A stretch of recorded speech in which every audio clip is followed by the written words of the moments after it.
Hey everybody, Dia Davidson here with another conversation on race. This time we're going to be talking about LGBTQ and Black in America. Joining me now is Wanda McCants. She is, of course, the board president for Pride Community Services and a licensed therapist. Welcome, Wanda. Thank you. Thank you for having me. All right, let's talk about this. LGBTQ and Black in America. Mm-hmm. Two very distinct energies. How do they live on the same platform? Because as I was telling you earlier, I have a dear male African-American friend who told me about his journey in being a gay black man in America. How do you want people to understand this particular journey?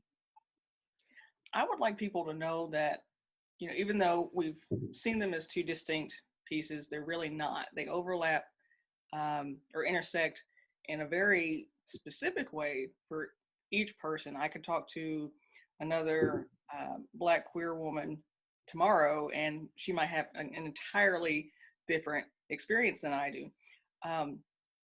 But I don't think that I can turn one part of myself off in favor of another.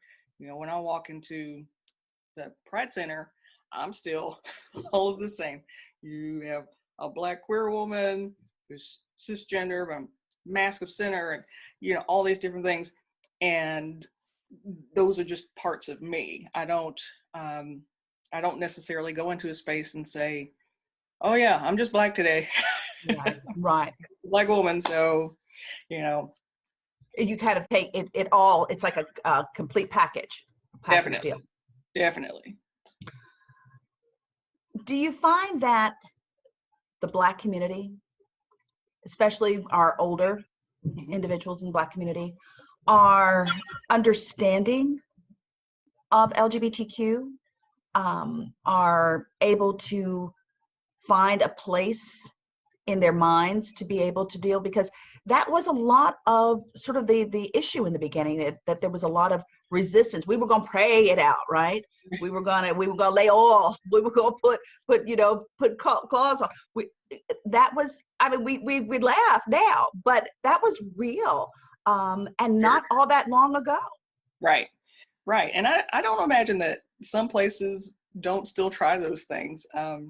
I know many of us, have tried to pray the gay away. It just stays. Nobody wakes up one day and says, "Hey, I would like to be an oppressed individual in every part of society." It's a really difficult part to say, I just don't want to identify as, but to come back and be self-affirming and community affirming is a complete difference.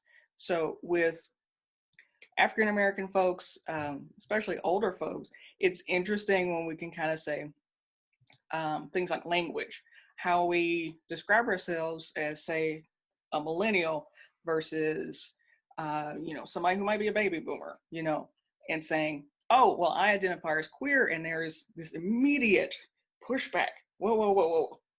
We don't say that. We don't say that word. We can't say that. So while there's acceptance, there's still a lot when we talk about age that can be a bit of a difference.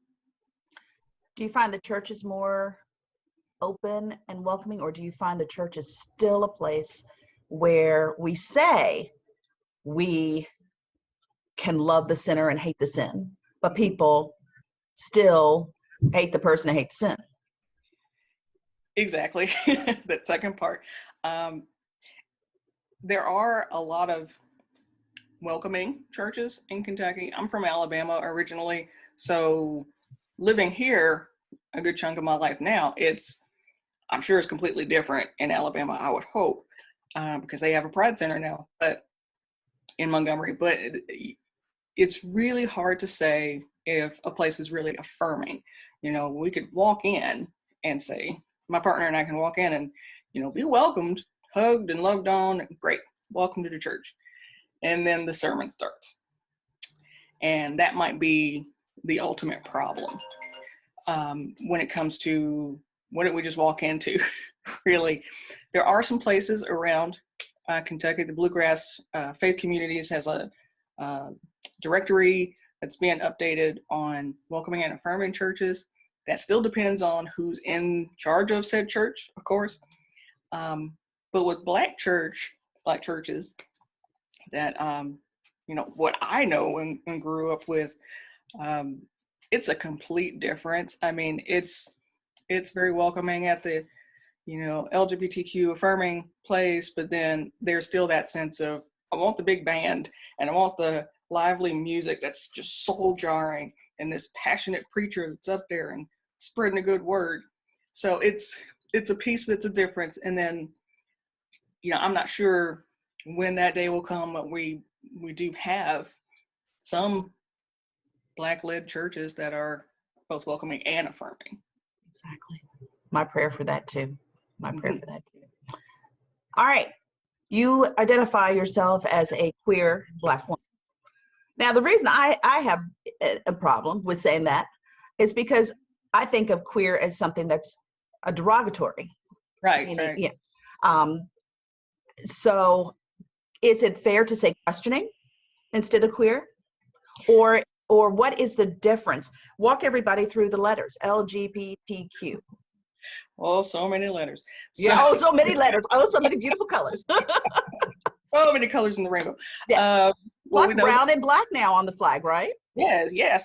And, the trans and queer, and we have, non-binary, we have pansexual and demisexual, all kinds of different ways that people have, understood themselves and accepted themselves and would like to be accepted within the community. So for me, being queer is, one, I am just a weird person. I accept my general weirdness, and because I think it's great.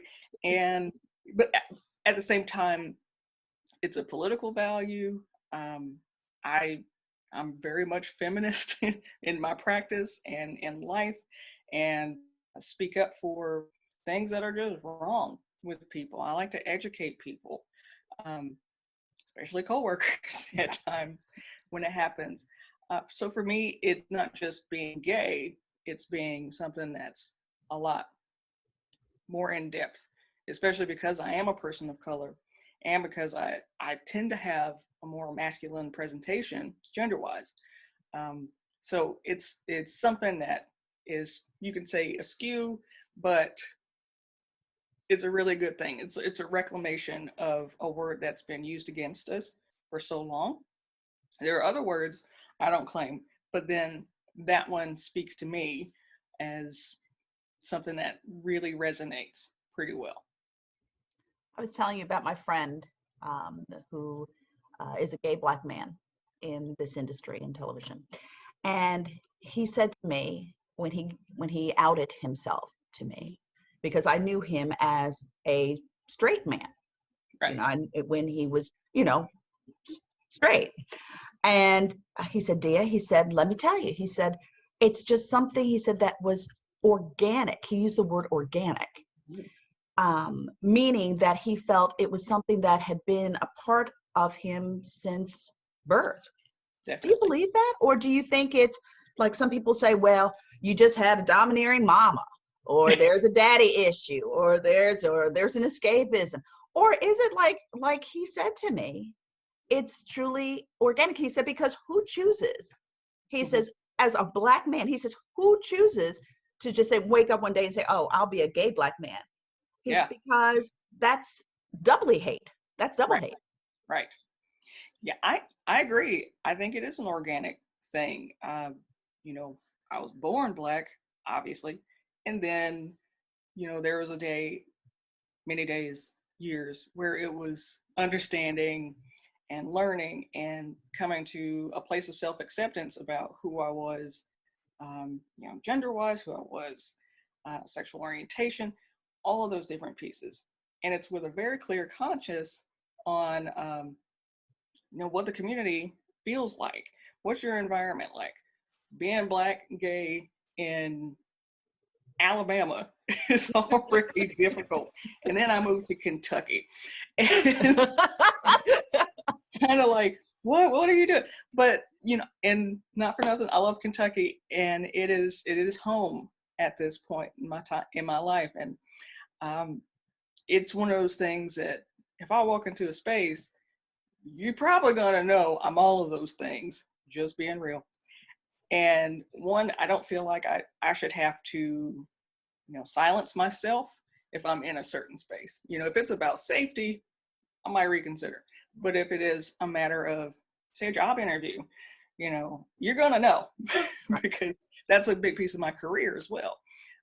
Being queer focused, working with a lot of people of color, and looking at affirming all of those pieces that at some point or another has been oppressed, has been downtrodden, and really supporting the individual or the couple to be what they want to be.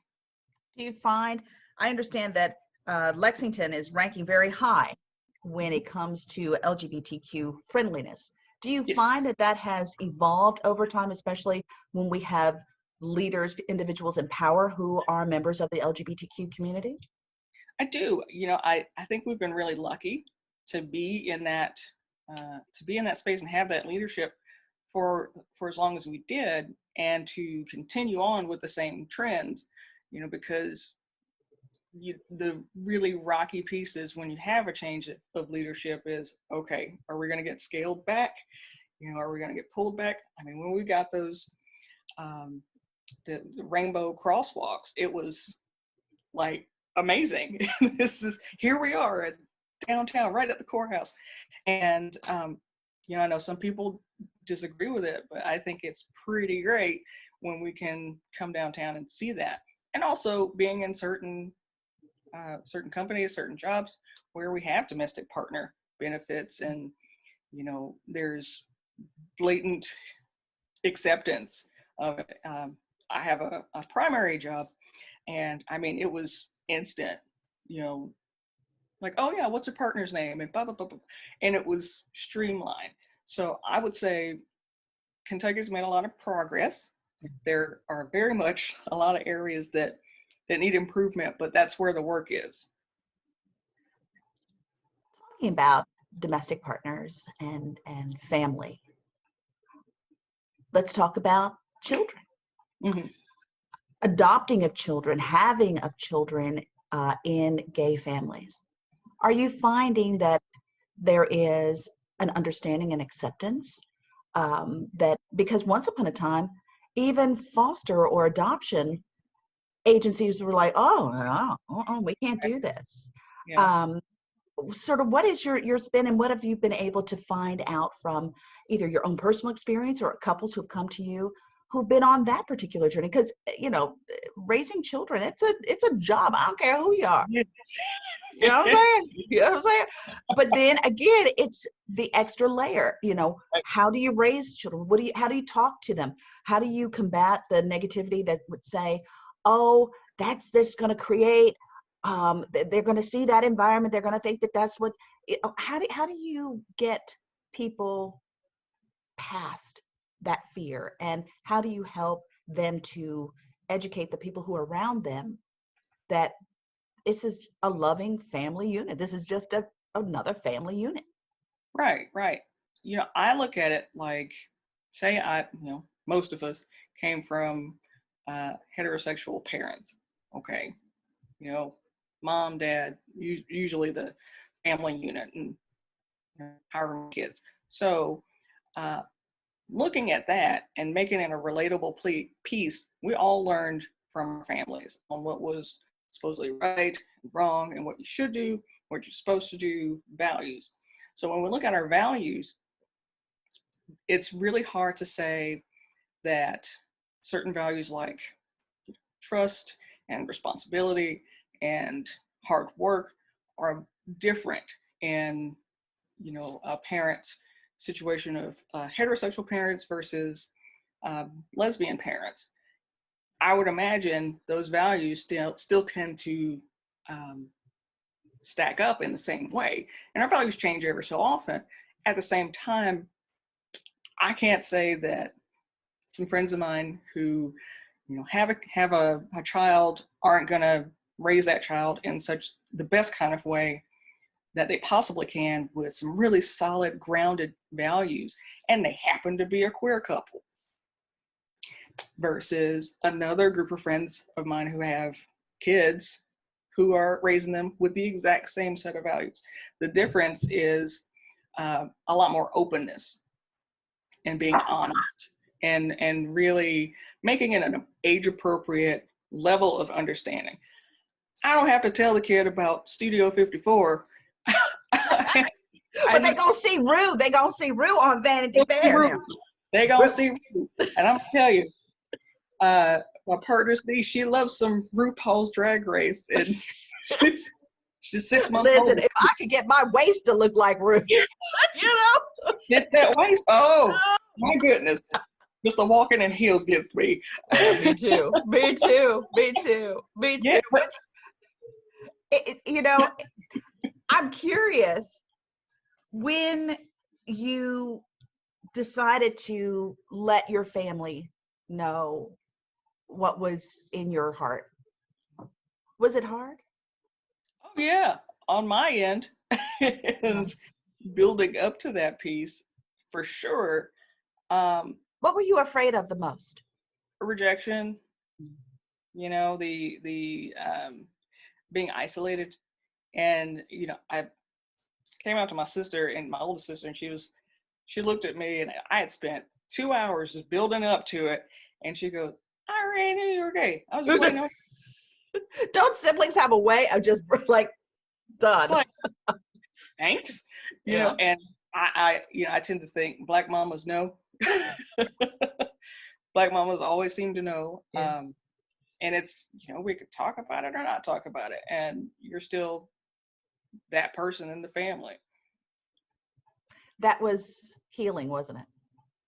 It is, you know, it's one of those things that makes you go, huh, there's a relief, and you don't have to hold on to it anymore. It's just there. Or hide. Yeah, you don't have to code switch.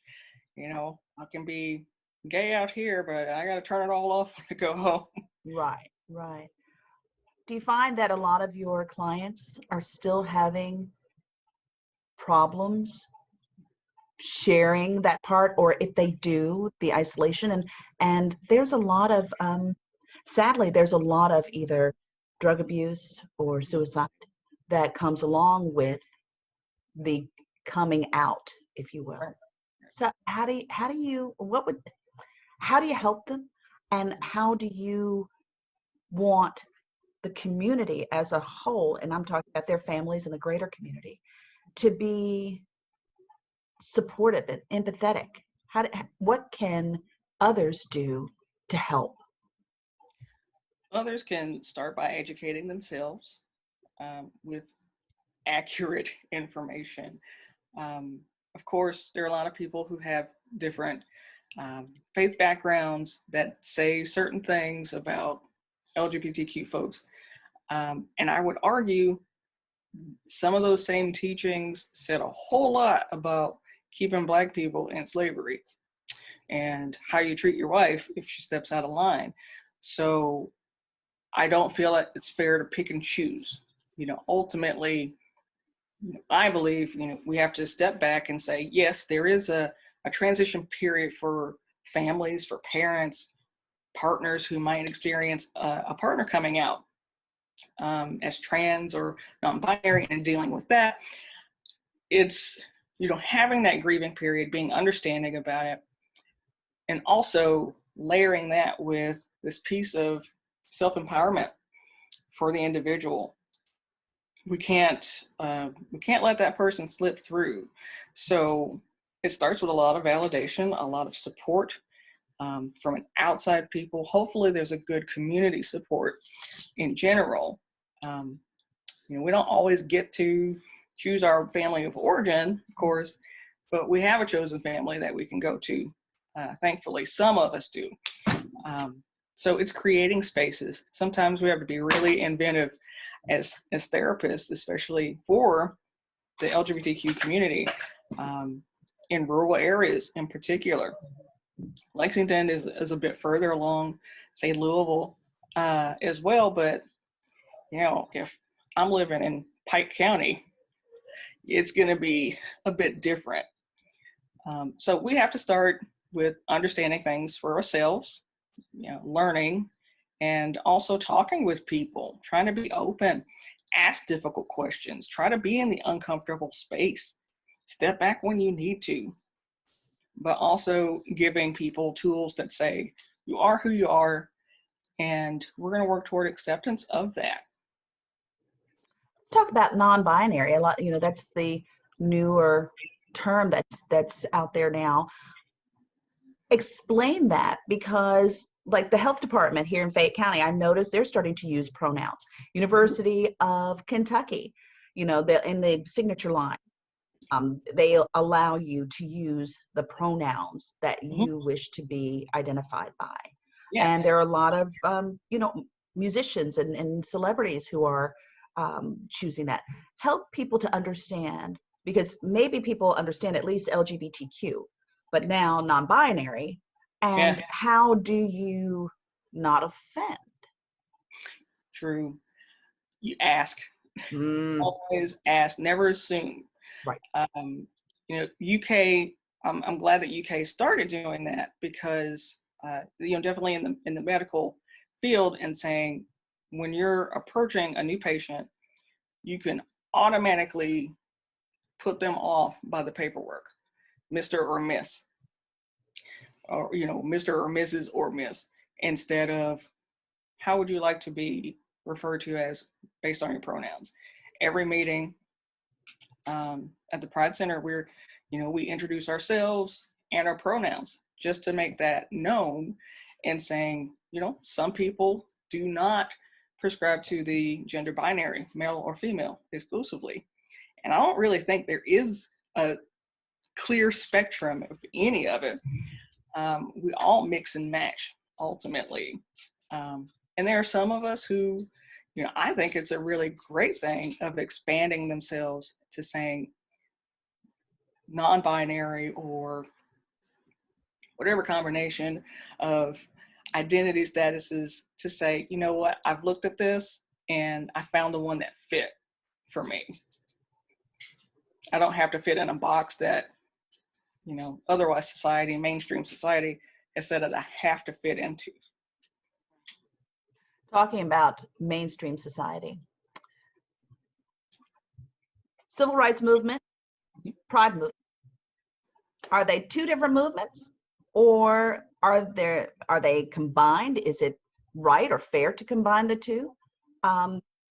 Sort of your spin and your thought on that. I don't think they can be separated. To me, they are the same thing. When it comes down to, we look at the civil rights movement, there are pieces of it that we don't know. Everybody knows Martin Luther King Jr. Most people know Malcolm X, Medgar Evers. Cool. But do you know Bayard Rustin, who is very integral in Martin Luther King's portion of the civil rights movement? However, as a gay man, he had to be pushed to the side. And that was a conversation between the two, saying, I know, I get it, I understand. However, that was going to rock the whole civil rights push. In the 60s, 50s, and 60s. Yes. So we have to put black people first and wait on the gay piece. And it's so problematic, because we've always been waiting. We keep waiting. So when it comes down to the Pride movement, or the LGBTQ movement, push for equity, and say even now the Black Lives Matter movement, all of it's the same to me.